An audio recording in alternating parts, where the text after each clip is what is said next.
రాముడి భక్తుడైన ఆంజనేయ స్వామిని స్మరిస్తే సకల భూత ప్రేత పిశాచ భయాలు తొలగిపోతాయి. స్వామివారి ఆరాధనలో పంచముఖ ఆంజనేయ స్వామి ప్రార్థనకు విశిష్టత ఉంది. శ్రీ హనుమాన్ మాలా మంత్రాన్ని చూపిస్తే అన్ని వ్యాధులు పీడలు తొలగిపోతాయని పరాశర సంహితలోని ఆంజనేయ చరిత్ర వివరిస్తోంది. 5 ముఖాలతో ఉండే స్వామివారి ఒక్కో ముఖానికి ఒక్కో గుణముంటుంది. హనుమాన్ ప్రధాన ముఖంగా ఉంటుంది. ఈ ముఖాన్ని చూస్తే ఇష్టసిద్ధి కలుగుతుంది. నారసింహుని అభీష్టసిద్ధి, గరుడునికి సమస్త కష్టాలను నాశనం చేసే శక్తి ఉంటుంది.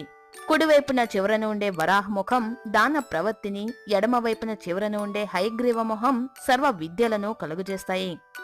అందుకనే పంచముఖ ఆంజనేయ స్వామి దర్శనం అన్ని విధాలా శుభమని పురాణాలు చెప్తున్నాయి. తుంగభద్ర నదీ తీరంలో స్వామివారి కోసం తపస్సాచరించిన శ్రీ రాఘవేంద్ర స్వామివారికి ఆంజనేయ స్వామి పంచముఖ ఆంజనేయులుగా ప్రత్యక్షమైనట్లు తెలుస్తోంది. పంచముఖ హనుమాన్